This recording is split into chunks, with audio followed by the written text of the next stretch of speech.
নমস্কার বন্ধুরা, ডলি রন্ধনশালা সবাইকে স্বাগত। আর আজকে তোমাদের সাথে শেয়ার করব কাঁচা আম দিয়ে কুমড়োর একটা দারুণ রেসিপি। এখানে আমি 200 গ্রাম পরিমাণ কুমড়ো নিয়েছি আর একটা মাঝারি সাইজের কাঁচা আম নিয়েছি। আমি আম আর কুমড়ো দুটোরই খুব ভালোভাবে খোসা ছাড়িয়ে নিয়েছি। যেভাবে প্রচণ্ড পরিমাণ গরম পড়তে শুরু করে দিয়েছে, আমাদের সবারই কিন্তু খাওয়ার রুচিটা চলে গেছে।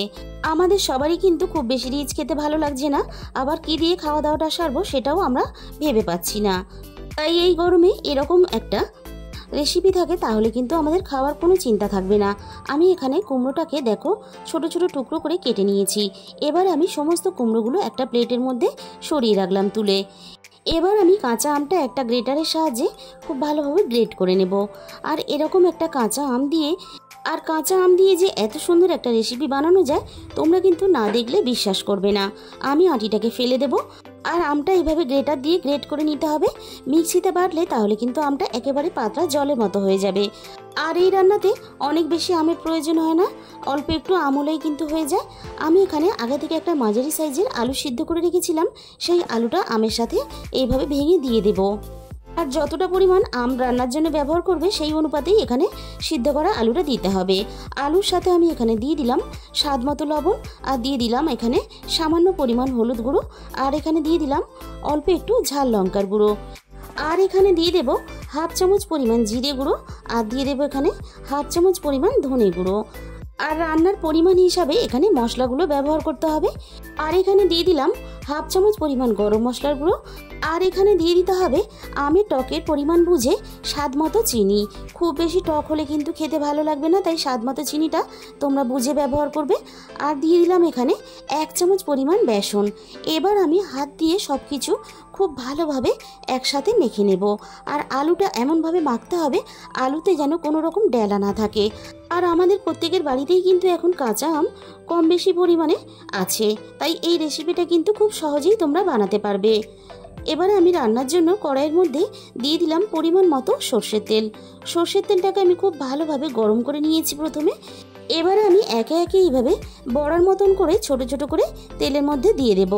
আর আমি এই রান্নাটা সর্ষের তেলে পুরোটা করব।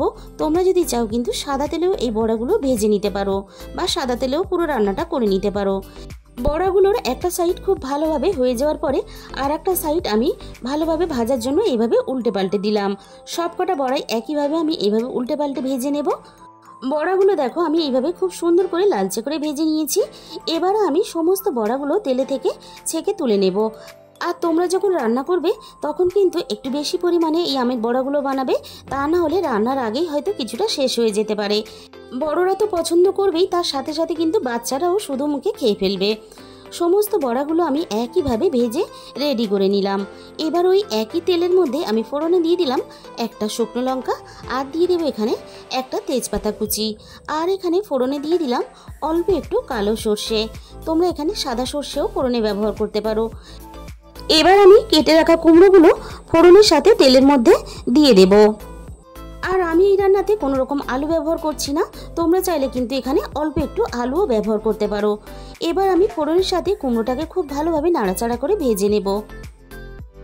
আর এই রান্নাটা তোমরা যদি আগে কোনোদিন না বানিয়ে থাকো তাহলে একবার হলেও অবশ্যই এই গরমের মধ্যে ট্রাই করে দেখো। এতটাই ভালো লাগে এই গরমে, ছোট থেকে বড় সবাই কিন্তু খেয়ে ভীষণই তৃপ্তি পাবে। আমি কুমড়োটাকে খুব ভালোভাবে ভেজে নেওয়ার পরে এখানে দিয়ে দিলাম প্রয়োজন মতো আদা বাটা, আর সাথে দিয়ে দিলাম এখানে একটা ছোট সাইজের টমেটো কুচি, আর এখানে টমেটো কুচির সাথেই স্বাদ মতো লবণ দিয়ে দিলাম। এবার আমি টমেটো আর আদা একসাথে নাড়াচাড়া করে খুব ভালোভাবে ভেজে নেব। এতে আদারও কাঁচা গন্ধটা চলে যাবে, আর সাথে সাথে টমেটোরও কাঁচা গন্ধটা চলে যাবে। আদা ও টমেটো খুব ভালোভাবে আমি কুমড়োর সাথে নাড়াচাড়া করে ভেজে নিয়েছি। আর দেখো টমেটোটা আগের থেকে বেশ অনেকটাই নরম হয়ে গেছে। এবারে আমি এখানে সামান্য পরিমাণ জল দিয়ে দেব। এবারে আমি একে একে রান্নার মধ্যে মশলাগুলো দিতে থাকবো। দিয়ে দিলাম এখানে হাফ চামচ পরিমাণ হলুদ গুঁড়ো, আর দিয়ে দিলাম এখানে হাফ চামচের একটু বেশি জিরে গুঁড়ো, আর এখানে স্বাদের ব্যালেন্সের জন্য আমি এখানে স্বাদ মতো চিনি দিয়ে দিলাম। এবারে সমস্ত মশলার সাথে কুমড়োটা খুব ভালোভাবে কষিয়ে নেব। মশলার সাথে আমার কুমড়োটা খুব ভালোভাবে কষানো রেডি হয়ে গেছে। আর আগে যদি এই রান্নাটা কোনোদিন না বানিয়ে থাকো তাহলে অবশ্যই একবার এই রান্নাটা বানিয়ে দেখবে। মশলার সাথে আমি কুমড়োটা খুব ভালোভাবে কষিয়ে নিয়ে পরিমাণ মতো এখানে জল দিয়ে দিলাম। এবারে আমি সব কিছু খুব ভালোভাবে একসাথে নাড়াচাড়া করে মিশিয়ে দেব।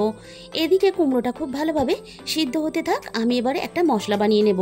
এর জন্য আমি মিক্সিং জারের মধ্যে দিয়ে দিলাম হাফ চামচ পরিমাণ কালো সর্ষে আর হাফ চামচ পরিমাণ হলুদ সর্ষে, আর এখানে ঝালের জন্য দিয়ে দেব একটা কাঁচা লঙ্কা।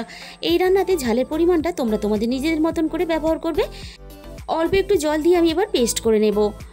আর এইদিকে দেখো ঝোলটা আগের থেকে অনেকটাই কমে এসেছে, আর কুমড়োটা কিন্তু খুব ভালোভাবে সিদ্ধ হয়ে গেছে। এবার আমি এখানে ভেজে রাখা আমের সমস্ত বড়াগুলো একে একে দিয়ে দেব। আর এরকম ঝোল ঝোল থাকা অবস্থাতেই বড়াগুলো দিতে হবে। ঝোলের মধ্যে যেহেতু আমরা একটু অল্প বেসন ব্যবহার করেছি, তাই অল্প একটু ঝোল কিন্তু বড়াতে টেনে নেবে। আর ঝোলের পরিমাণটা তোমরা কতটা রাখতে চাও সেই হিসাব করে এখানে জলটা ব্যবহার করবে। বড়াগুলো দেওয়ার পরে আমি 3 থেকে 4 মিনিটের মতো রান্নাটা আমি করে নেব। বেশি সময় ধরে রান্নাটা করার কোনো প্রয়োজন নেই, তাহলে বড়াগুলো অনেকটাই গলে যাবে। আর বড়াগুলো ঝোলে দেওয়ার সাথে সাথেই বেশ নরম হয়ে এসেছে। সর্ষে আর কাঁচা লঙ্কার পেস্টটা আমি এখানে দিয়ে দিলাম। আবারও আমি সব কিছু একসাথে নাড়াচাড়া করে মিশিয়ে দিলাম, আর 2 থেকে 3 মিনিটের মতো আমি এখানে রান্না করে নিলাম।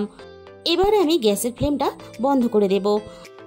আর তাহলে বন্ধুরা খুব সহজেই কিন্তু আমাদের রেডি হয়ে গেল দারুণ স্বাদের একটা কাঁচা আম দিয়ে কুমড়োর টকের রেসিপি। তাহলে বন্ধুরা আজকের এই রেসিপিটা ভালো লাগলে প্লিজ একটা ভিডিওতে লাইক করে দিও, আর প্রচুর প্রচুর শেয়ার করো।